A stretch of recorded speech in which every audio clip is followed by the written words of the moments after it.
Hey everyone, welcome to the 7 Essential Time Management Tips coaching call. I'm Cindy Bishop and I'm the Sales Performance and Accountability Coach for Cindy Bishop Worldwide. And I start today with a saying, we can get more money, but we can't get more time.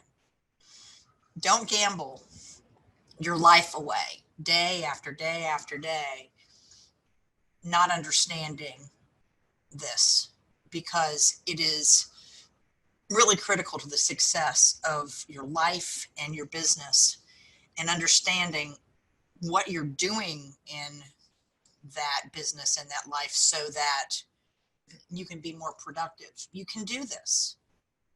You just need to remember that it's not like New Year's resolutions. You don't make a list of 30 things and hope to accomplish them. It's one task at a time. May take 30 days, may take 40, may take 60. But you don't move on to the next thing until you've accomplished that one. That's efficiency.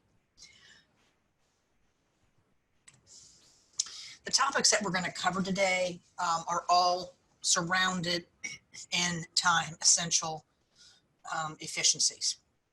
From tasks to preparation to your email to multitasking, the dreaded procrastination, and how we can accomplish these tasks to be improved on and completed and done better with rewards and other tools that we're going to discuss today. You know, I love the saying that time is money, originated by Benjamin Franklin. He was so right. And, you know, especially for those of us that are in sales-oriented businesses, just like real estate. Every minute you're going to spend in activities that you're not engaging in high gain selling activities, you're really going to be losing out on those opportunities and lost revenues. And we're going to learn some of the thinking today and what you can implement in this area. Success in sales involves juggling so many different tasks. It really does. And it doesn't even matter if it's sales, it's really any business, but in a business where you're an employee, you're being dictated to, for the most part, what they expect, not what you expect. But in sales, you're your own, especially in real estate, you're your own independent contractor. So except for rules and regulations, nobody's really hanging over your shoulder to get you to be moving in the right direction. It's like being a salesperson without an automatic pilot. You know, some tasks are tedious and time consuming, but you know, there's a lot of things that we just can't avoid. We have to do them. And that's where this presentation comes into play, with solid time management, essential tools to be able to put into play. Not tons and tons of them, but enough that will help you get started. And it's truly a discipline. And the top income earning salespeople have really mastered this and incorporated it into their daily routines. And don't think they started there. They started right where you are. So there's lots of things you can do to improve your time management. There really are, more than what we're even discussing today. For today's webinar, however, let's go over 7 of those things that I thought were worth discussing, that I see in coaching agents that they really need to master. And also different ways of thinking. I want you to be able to accomplish more this year, and I know you can. The first one is to eliminate non-essential tasks. So the real question is, are you worth $10 an hour or $100? So that's really the question you have to ask yourself. Oh, I can't afford hiring an assistant. Well, let's say that an assistant could do things more efficiently in the 15 hours it would take you to do something. They can get it done in 2. How can you not afford that? So you've really got to change your thinking on how it is. This is a business that you're running. This isn't, you're not an employee. You're a independent contractor that needs to be efficient. You know, administrative tasks are always going to be necessary, and they really take a huge part of your time. even if you're not realizing it.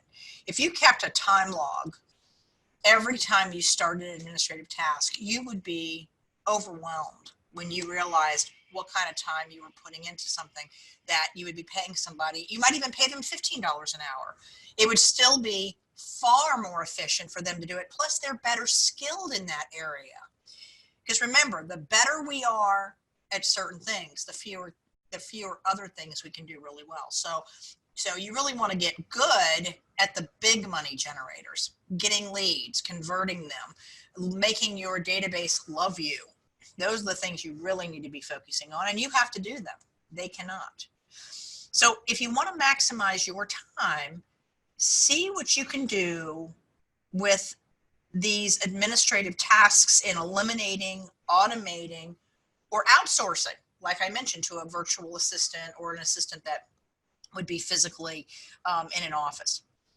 As a real estate agent, you're running your own business. You're independent. Nobody really cares as much as you do about your business, maybe your family. And your primary goal, your number one priority to keep the engines moving is to get business. So you have your own set of tasks that require your attention. You can't avoid that. And that should be lead generation, relationship building. Your earnings per hour need to start by tripling that of a hired assistant. So an administrative assistant should be part, if you're full-time, it should be part of what you're doing. You pay for that because there's so many other things that an administrative assistant does before you're doing anything else, even except for your database development and managing that and following up. But these are all low cost items. And then you should be getting somebody like that right from the beginning.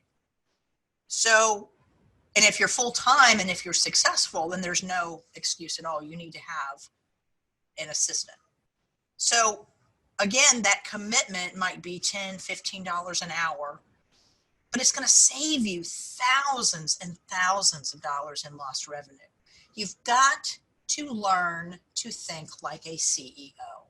That's what you need to really do, and not the poor mentality, because there isn't any big company out there that didn't take chances to get where they are. And you don't have to be big like IBM, but you need to think like a CEO and perform properly in your business. So a tip of necessity, when you make a commitment, you're also more likely to succeed. The fact is that all success-driven, busy individuals need a top-notch assistant watching their backs in order for them to achieve maximum success. It's part of what motivates them. That's what people fail to realize. They take a big chance on hiring somebody. You don't want to go a week later and fire them or say you don't need them anymore. It's insulting. It's embarrassing. You want to keep it going. So what you do is you succeed. So because you're responsible for other people. It's like if you said to your college-bound kid, oh, sorry, but I didn't make enough money for you to go to college, so you're going to have to go work wherever. And that would be a horrible thing to have to live with. So you definitely want to get this mindset straight, which is why I decided I would start with to eliminate non-essential tasks, because most of what you're doing, about 80% of what you're doing, are currently non-essential tasks. So that's something for you to get wrapped around your head pretty solidly so that you can change your paradigm, your mindset. Preparation is number 2. So I'm curious, do you react or do you respond? As you can see in the illustrations, the gal at the bottom is responding, and at the top, she's reacting. So what is it that you do? You want to recover really fast when a client misses an appointment, a deal falls through, or you just have an unplanned buyer in town. Of course, there's any number of other examples, but let's use the unplanned out-of-town buyer as an example of responding to a situation. This is one of my favorites. Control the appointment with that buyer. Give them options around your schedule that's going to work for them, but not upset your apple cart.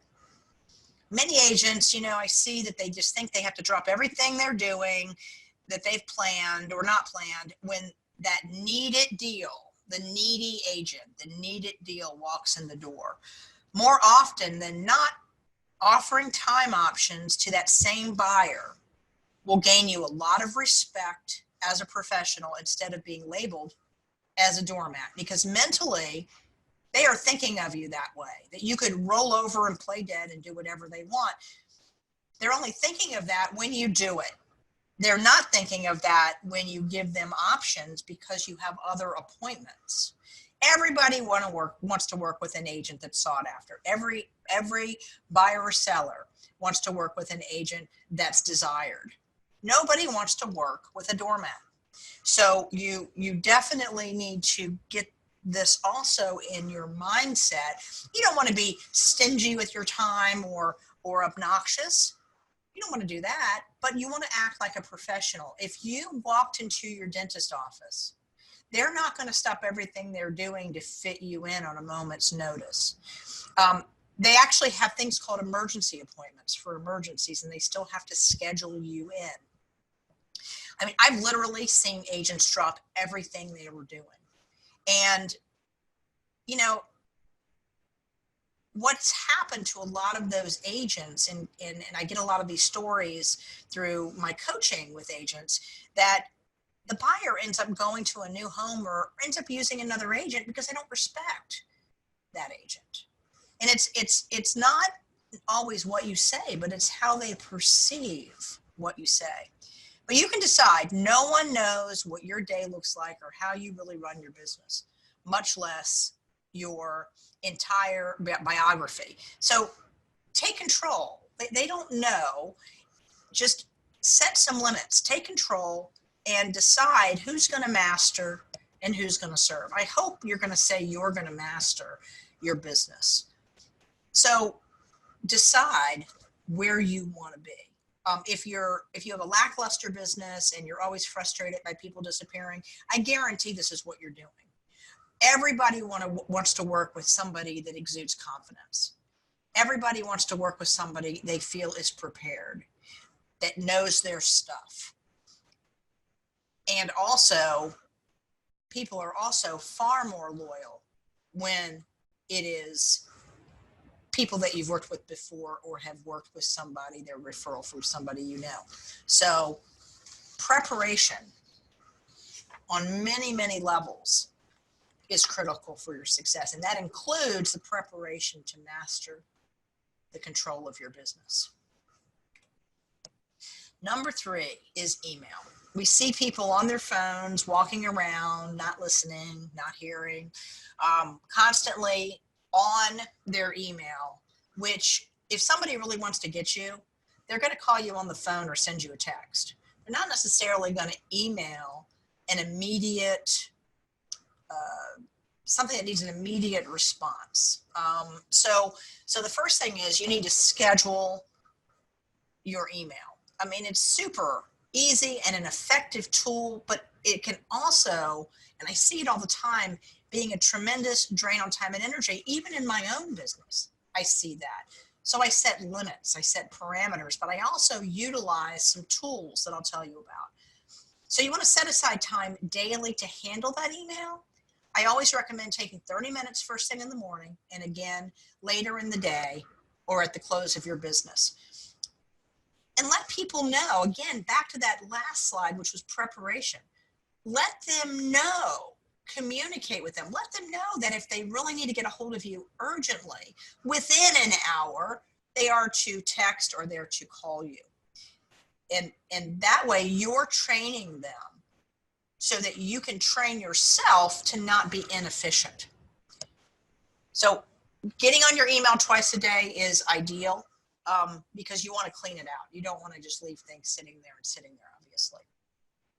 Now, if you send out a lot of similar emails, you can actually devise email templates ready for conversation. So let's say you use Word, you can use, literally, you can have copy and paste conversations where you know that you're going to be answering a lot of the same things, or even if you have to tweak them, they're done and you only have to tweak them a little bit. So anything that you do regularly, that's a really efficient way to save time and energy. And you can even have a folder on your email, depending on what kind of email system you use, where you've stored those sent emails, because then you can always copy and paste from there. That's another good way to do it. So there's just all kinds of things. It depends on your email system. I happen to have Outlook, so that is sometimes a pain, but a pretty efficient system. So finding out how to organize your inbox can also be very effective and a tremendous time saver. Just like you would learn, say, how to use any new tool, dive into how your email system's efficiency tools work and implement them. You know, pretty much all email systems allow you to set up folders in your inbox. This allows for you to have a really quick reference when it's needed. Again, my system is Outlook, and I can use rules which will move, flag, respond to emails automatically. You may want to consider something like that, because it really does make your time a lot more efficient. So multitasking. I hear people tell me all the time, oh, I'm a good multitasker. Well, really? If you're juggling multiple tasks on a given day, I guarantee you're about 40% less productive than you would be if you were doing one task at a time. So while this might make you feel super productive, the truth is that quality of work and the attention to detail is always going to suffer. It always. There's so many studies on this, and 40% is about the average. Sometimes it's a little bit larger of a percentage in people that and in statistics that show that there's a even lower percentage of productivity, unfortunately. So it really takes time for our brains to switch from doing one task to another, which is partly why it's so unproductive. And it also causes this loss of focus during that time. So it just really messes with your productivity. You don't realize as human beings the time lost in switching around to do something else. So do one task at a time. And for the best results in keeping the absolute proper client focus, you should address one task and focus on client activities. Again, requiring that assistant to do all the other stuff, or a lot of that stuff. So that's something for you to think about. It's not that you have a 40% reduction or 45.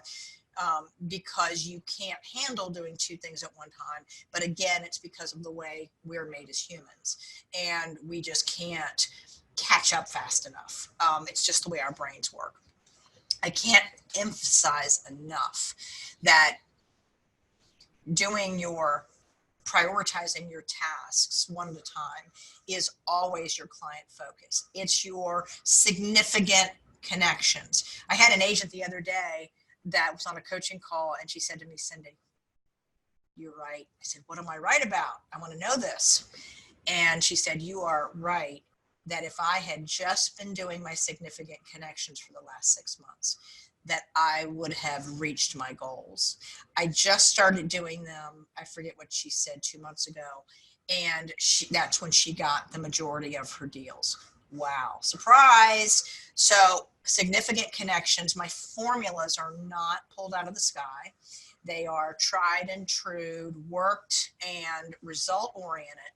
Do your significant connection numbers per week, which is your client focused activity, so that your relationships are strong and making your business productivity and sustainability and growth consistent. Take the bitter pill, procrastination. We all have those few tasks that we dread doing, don't we? We all do it. I'm not any exception. Whether it's prospecting, writing follow-up emails, snail mail notes, completing goals, the temptation is going to be great to put things off. We also call this, of course, this bitter pill, procrastination. You know, one thing I think you need to do is create rewards. They don't have to cost anything. It could be a cookie and tea for 5 or 10 accomplished tasks. And then do something more significant after you've done 5 or you've completed 10. Reward yourself. What is happening is that you're developing new habits in doing that. When you do that, it changes the stinking thinking in your subconscious that you have no control over, except in modifying your habits. You can modify them, you can create new ones, but by creating new ones and modifying, it eliminates the bad stuff that drags us down, the stinking thinking. Okay, so think of procrastination as a growth. Just think of it as a growth. If it was oozing pus, causing you pain, or even just a growth that didn't belong, wouldn't you run to the dermatologist? Of course you would. You're going to see a doctor. You're going to have it removed. But why? Why do you see procrastination as anything different? If you fail to remove that procrastination growth and you let it ooze and fester, you're just oozing and festering your life away. Procrastination makes you feel bad about yourself. Why would you let that happen? So let's start by rewarding yourself on getting the things done and stop multitasking. And by the way, the sooner you deal with this, the sooner you can move forward. One of agents' chief complaints is they start and stop their business all the time. Start and stop, start and stop. It's never consistent. That's why. This is the chief reason why right here. So I want you to realize that and start making a change. One habit at a time. Rewards cause momentum. That's exactly what it does. You're looking for motivation? Stop looking for motivation. Look for momentum. Create a reward system that works for you. You feel giddy if you take a bath. You want tea and cookies. You really want to read a chapter in your book. It's whatever makes you feel good. That's what a reward is. Obviously, you're going to need a handful of them that don't, cost the equivalent to a cruise. But then after you do 5 or 10, you really need to reward yourself with something a little bit more significant. So after winning a deal, completing an important task or goal, or reaching a milestone, whatever it is, your final instinct needs to be to reward yourself. That's what it needs to be. This is the only thing you can do to change the stinking thinking in your subconscious. It's a great instinct as long it is a reward you have created for this purpose. Okay? It has to be created, specifically targeted to as a reward for a habit change, a task completed, whatever, but it has to be specific. So it can't just be, oh, I'm going to include this going to the library with my kids or going to the grocery store and getting a big chocolate cake. No. It has to be measurable. So it needs to be decided ahead of time because your subconscious is smart and it knows when you slighted it. So build that reward system ahead of time and you'll really look forward to it. After a while, you won't need the tea and cookies. The euphoric feeling from just completing a task is so significant that you won't believe it. You won't believe me. You just have to experience it yourself. I remember doing this for myself going, oh my gosh, I would have never guessed. But it did actually work and it has ever since then. I do the same system I'm talking about here all the time. So once you give yourself the reward and harness the power of eliminating that stinking thinking and those nasty bad habits, then you've got empowered new good habits. Dive right into another goal or task while you are on your euphoric high. Very productive, I must say, very productive. Momentum is powerful and difficult to come by.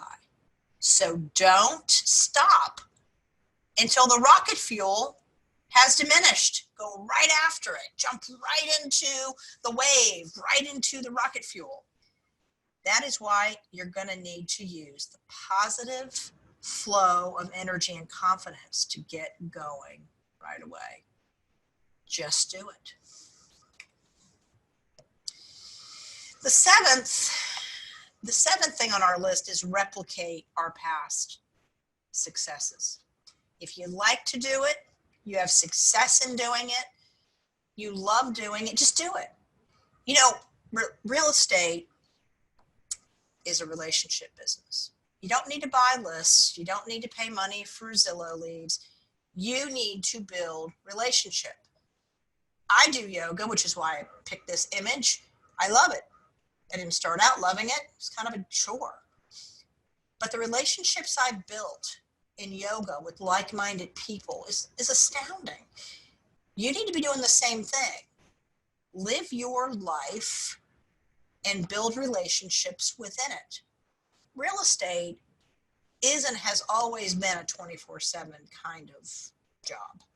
So you might as well take advantage of that. And then you're around people that are like-minded. So a much better path of least resistance. And remember, this is your first tier of people. All of their people are underneath that, kind of like an MLM breakdown of download, of a downline. There's just no sense in starting from scratch.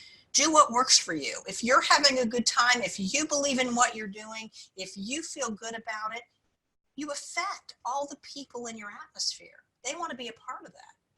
There's nothing better than being yourself. Being a phony baloney, if you don't think they can detect that, you're wrong. They always know. They just do. They don't know what it is exactly all the time, but they know it's not real.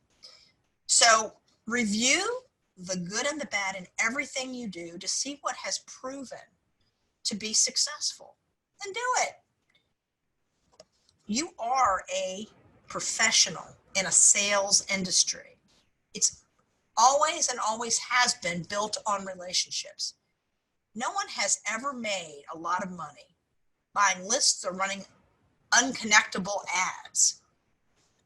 Relationships, one of the most time and cost efficient areas in business. All successes are built on relationships. So stop thinking of selling yourself all the time and build relationships with value. When you lead with your interests, when you lead with education, when you lead with offerings to aid them in education or interest or events, and you give them consistent value, things that they're interested in, then your business growth is going to be consistent and naturally occurring. It's going to come from all over because people have a positive feeling around you instead of a negative one, a dreaded one. So let's look at some statistics from 2019 relative to what we've been talking about. Of course, there's many, but here are a few that I thought were good. In relationship building. Relationships from video. 73% of sellers are more likely to list their home with an agent. Are you kidding me? That puts a video up to market properties or videos to market themselves or educational videos. I mean, oh my goodness. Now, how hard is it to do a video? Well, first of all, we have video coaching that you can pay for that will help you get this done. You can go and do a Facebook Live and download it. You can sit on a free Zoom account and record that and download it. You can have a YouTube channel. I mean, let's just keep going on. Instagram, email. bomb bomb. I'm gonna say boom boom. Bomb bomb. There's just so many ways to solve this and be one of those agents that reap the benefit, because you know what it is? It's because they can see you. It's because they feel that they know you better. Videos are an extension of you. So that is a very valuable note. It's all about relationships. Relationship value. You're going to go list a home. You're going to have a listing presentation. You know, staged homes sell 25% faster. And I believe I saw a statistic where they actually sell for more. So why wouldn't that be a relationship value that you would provide to your clients? Or heck, why not just provide it to your database?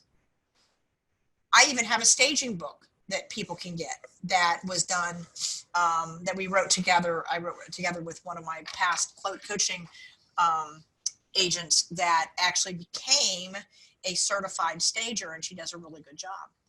The last thing is rethink that follow-up, guys. Look at these low percentages. Agents earn 70% of their business from referrals, 17%, and only 13% from returning clients. That's because they're not following up properly. The fortune is in the follow-up. Make no mistake. You can have all of your business, all of it, from the relationships that you've built if you just nurture them, and which is what we teach.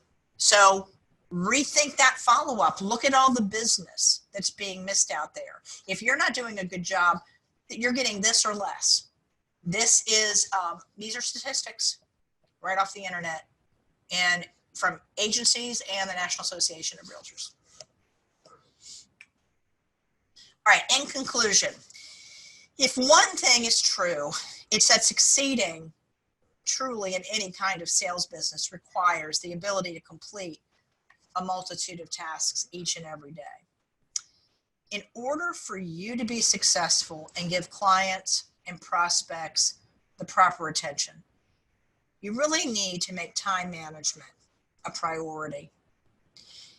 Time management tips that I provided for real estate professionals are going to be a really good start for you to streamline tasks in your workday and freeing up valuable time to focus on attracting more business, which is what you should primarily be doing, and nurturing the people that you know and nurturing the business you've already gotten.